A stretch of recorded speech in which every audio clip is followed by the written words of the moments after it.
La Universidad Nacional Autónoma de México, en su modalidad SUAYED Iztacala, presentamos el siguiente trabajo de la Unidad 4, Fundamentos Teóricos y Prácticos de la Medición Psicofisiológica de Psicología en Línea, con las siguientes integrantes: Elizabeth Navarro Castro, Erika Liliana Fuentes Andrade, Lorena Valeria Flores González, Marta Carolina Armendáriz López y Rocío Lara Velázquez, bajo la tutoría del maestro Mario Fausto Gómez Lamont.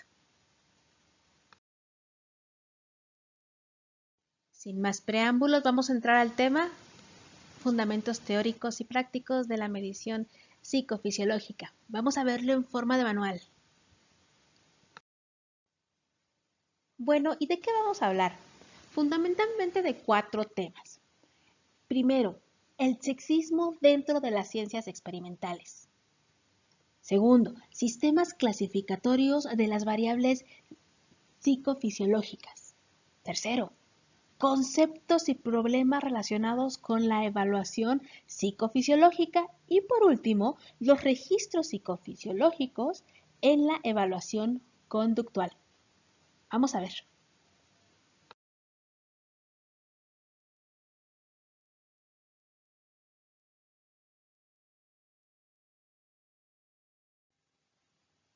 Bueno, vamos a escuchar ahorita en esta aportación de la palabra psicofisiológico. ¿Qué es eso? Bueno, las medidas psicofisiológicas se basan en la evaluación de la conducta y el registro de los procesos fisiológicos, principalmente en 3 elementos distintos de respuestas, como son el cognitivo, el motor y el fisiológico. Y esto sirve para identificar la reacción del sujeto entre cada evento a estimular. Se utiliza frecuentemente esta medida como factor de evaluación e intervención terapéutica y es dividida en variables del sistema somático y variables del sistema nervioso autónomo. Los elementos esenciales de esta disciplina son el registro fisiológico, como ya se mencionó, y el contexto psicológico. Las técnicas del registro requieren tanto un instrumental específico como un proceso secuencial de pasos. Y como nota, James y Cannon fueron los primeros en contribuir teóricamente al desarrollo de la evaluación psicofisiológica. El primero por su teoría de las emociones atribuidas a cambios corporales específicos y el segundo por sus aportaciones a la teoría de la activación, tanto James como Cannon.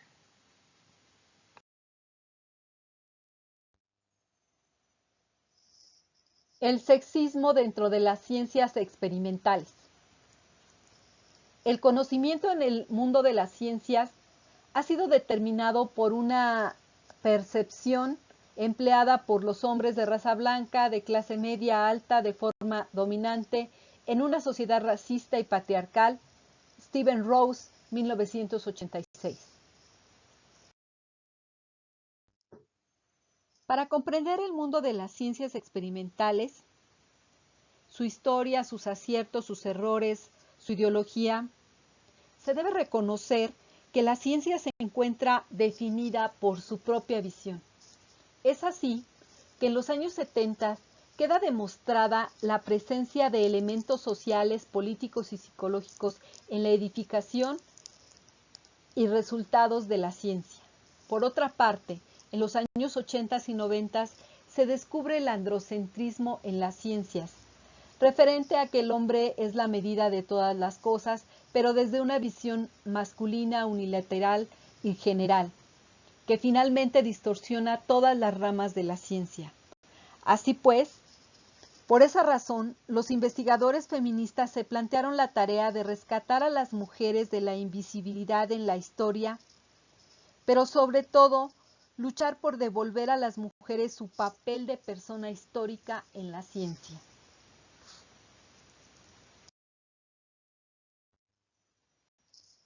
En los años 80, la teoría feminista se empezó a ocupar de las ciencias experimentales y sus investigaciones encaran la tarea de relacionar los estudios sociales de la ciencia con la teoría feminista. La lucha por la igualdad de las mujeres inicia en la ciencia derivada del sexismo y se enfoca en la ausencia de las mujeres en la ciencia y las acciones y obstáculos de todo tipo que la causan. Es así que John Beckwith, en el movimiento científico radical en Estados Unidos en 1970, plantea 8 reivindicaciones para esa igualdad y realiza una amplia crítica a la sociobiología que se refiere y afirma que las mujeres nunca podrán alcanzar los logros de los hombres en los negocios, la ciencia y el gobierno. Asimismo afirma que la agresión, el racismo, la xenofobia y el patriarcado son necesarios para la evolución histórica y las diferencias humanas de inteligencia y capacidad que resultan de la genética. También se examinan los elementos androcéntricos en la ciencia en su diseño e interpretación de resultado y se cuestiona la neutralidad de los criterios que definen lo científico.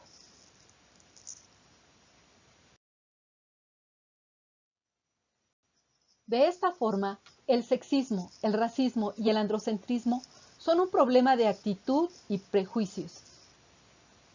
Por ello, existe la creencia de que la objetividad, la razón y la inteligencia son inherentes y propiedad del sexo masculino, y el sentimiento, la naturaleza y lo emocional son herencia femenina.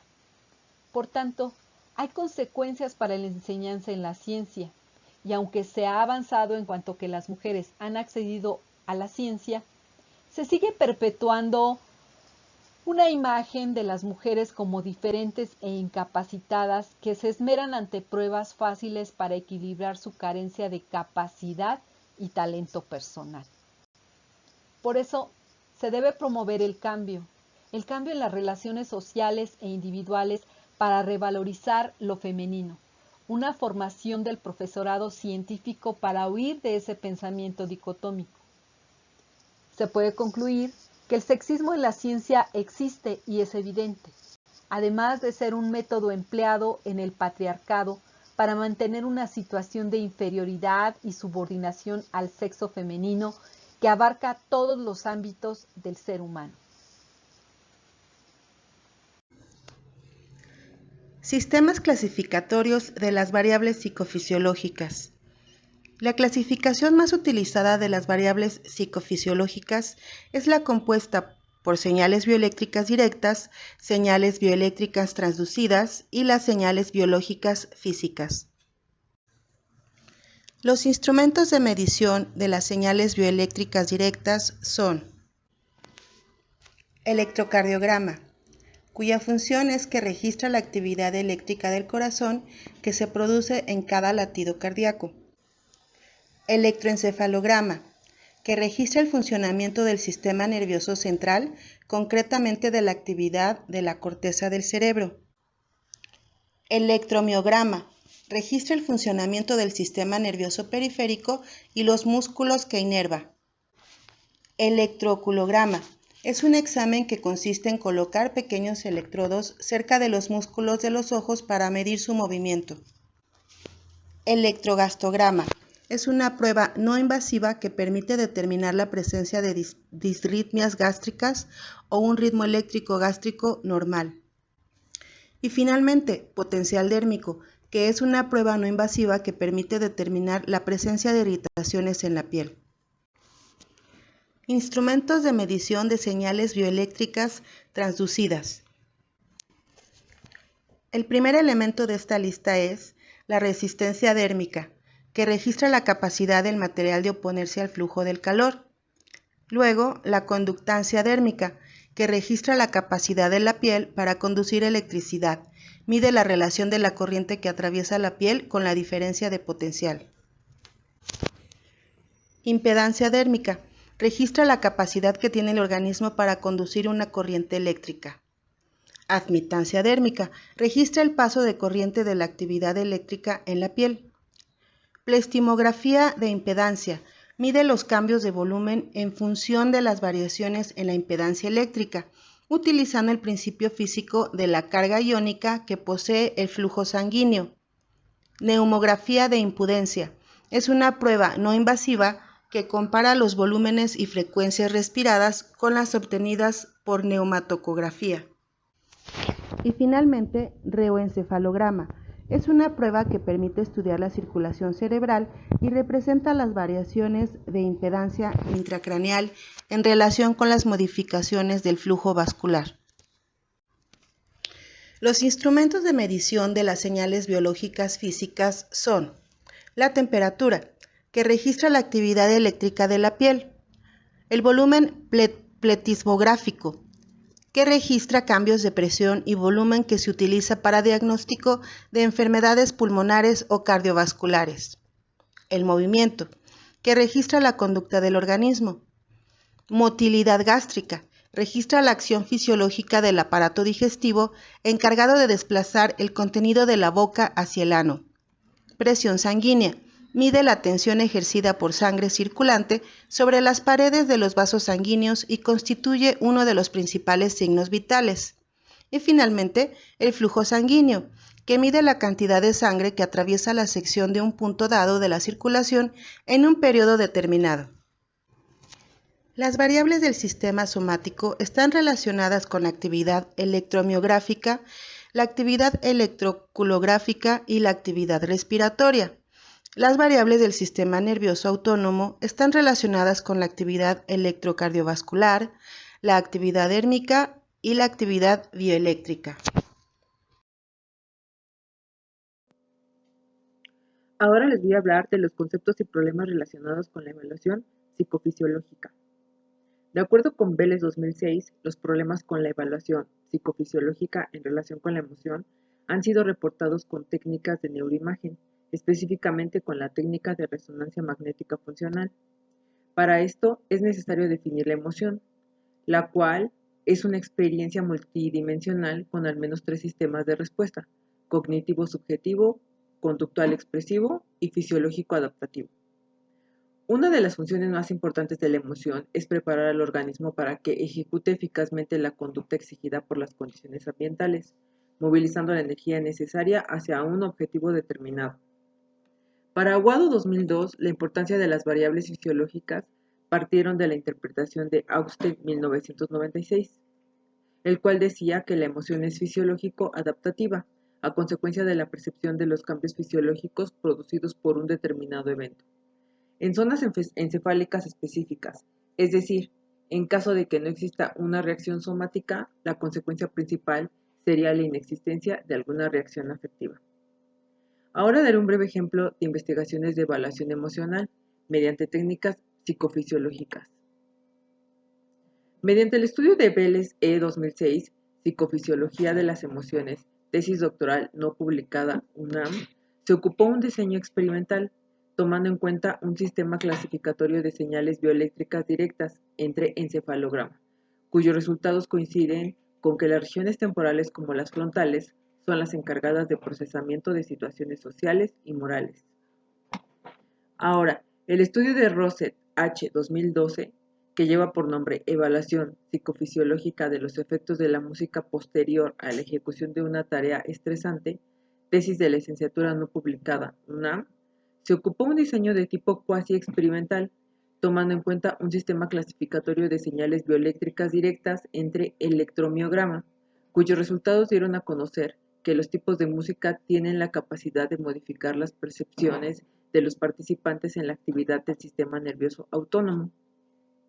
Otro estudio realizado por Ortega O. 2017, llamado Análisis de la actividad electroencefálica en reclusos violentos, tesis doctoral no publicada UNAM, se ocupó un diseño de tipo no experimental transaccional y comparativo tomando en cuenta un sistema clasificatorio de señales bioeléctricas directas entre el electroencefalograma.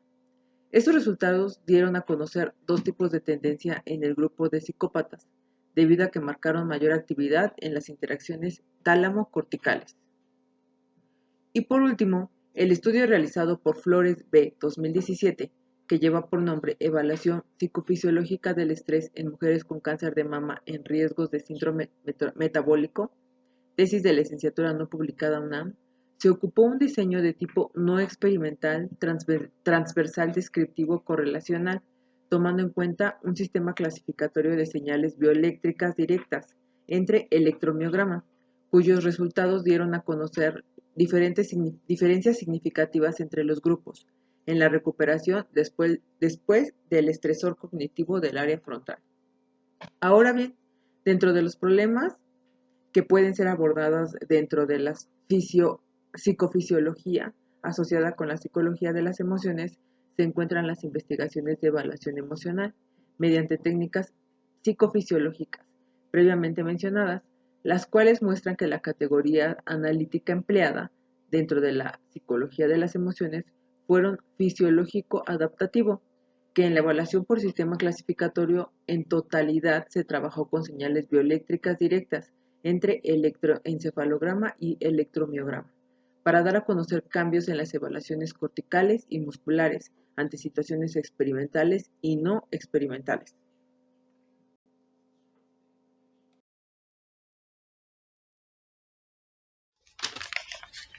Los registros psicofisiológicos de la evaluación conductual surgen de la definición de Aguado, en la que asegura que la emoción es un disparador de la conducta, es decir, que la conducta es una consecuencia de los cambios fisiológicos. De acuerdo con Anderson y Kelder, una reacción emocional se identifica con un patrón fisiológico. A raíz de esto, se diferenciaron 4 tipos de registros psicofisiológicos de la conducta. El primero es el registro psicofisiológico de las emociones, el cual fue estudiado por Vélez en el año 2006 en la tesis Psicología de las emociones. Los registros psicofisiológicos que se presentaron fueron el resultado de un electroencefalograma y del registro de un neuroscan. En este estudio se registró la actividad cerebral por medio de electrodos superficiales en ambos lóbulos auriculares. La evaluación conductual emocional consistió en el análisis de regiones temporales y frontales encargadas del procesamiento de la información. Además, se presentaron 270 fotografías como estimulante, que mientras el sujeto las observaba, se registró la actividad eléctrica relacionada con el procesamiento de las emociones. El segundo estudio consistió en el registro psicofisiológico de los efectos de la música, mostrados por el estudio de Rosset en el año 2012. Las señales detectadas fueron por un electromiograma y fueron estimuladas por piezas musicales con diferentes velocidades, es decir, diversos golpes por minuto, dando como registro de esto la relajación y la calma. En la evaluación se registró la actividad del sistema nervioso autónomo. Se aplicó un cuestionario de antecedentes musicales para descartar algún daño neurológico o alguna alteración. El tercer registro fue el registro psicofisiológico de los reclusos violentos. Este estudio fue realizado por Ortega en el año 2017 y por medio de señales bioeléctricas de un electroencefalograma cuantitativo. Se midieron las potencias absoluta, relativa, media y coherencia interhemisférica, y se dio a conocer la existencia de una alteración en la zona próxima frontal temporal. Se crearon 2 grupos, un grupo control y un grupo experimental, a fin de constatar los resultados entre uno y otro. Y finalmente, el cuarto tipo de registro psicofisiológico se dio en un estudio de mujeres con cáncer de mama. El registro se dio mediante un electromiograma y un electrocardiograma. Se elaboró una línea base inicial y se sometió al sujeto a situaciones de estrés cognitivo. Se observaron las respuestas fisiológicas y posteriormente, en la fase de recuperación, es decir, al final de la situación estresante, se registraron también las respuestas fisiológicas. En la evaluación se aplica la escala del estrés percibido. Finalmente, los patrones psicofisiológicos que se presentan con más frecuencia son la cardíaca, el estrés, la ira y el miedo. Las técnicas que se utilizan para detectar las señales bioeléctricas son electroencefalograma, que detecta la actividad eléctrica del cerebro, el electromiograma, que detecta las alteraciones en músculos y fibras nerviosas, y la electrodermografía, que registra las respuestas eléctricas de la piel que activan el sistema nervioso.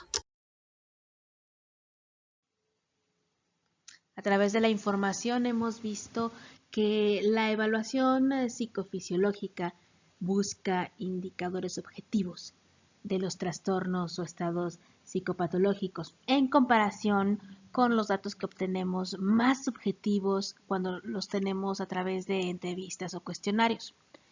La evaluación psicofisiológica persigue encontrar o identificar criterios diagnósticos o marcadores biológicos que distingan a individuos con trastornos diferentes. Las medidas psicofisiológicas poseen un gran potencial para ser utilizados en evaluaciones clínicas. Por el momento hemos visto que no dirigen tanto a establecer métodos y técnicas de evaluación y diagnósticos comparables a las que se emplean en medicina o en psicometría, sino a diagnosticar con técnicas de exploración fisiológica de carácter objetivo y conocer mejor un trastorno, de forma que se pueda profundizar más en sus componentes biológicos, como se comentaba, y en la relación entre el estado psicológico y las variables y procesos fisiológicos, y distinguir entre subgrupos de pacientes.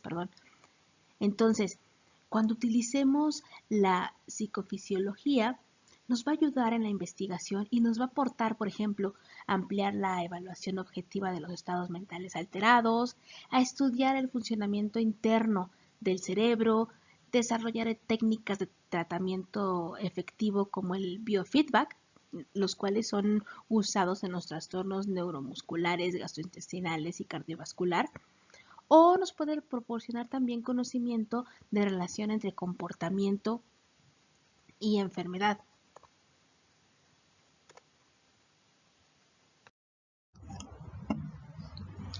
Bueno, y como soporte de lo comentado tenemos a Álvarez, a Carboles y Vuela, Core, Gómez Lamont, en sus años y referencias que se hacen por escrito y que ustedes pueden verificar a continuación en esta sección de referencias. Muchas gracias.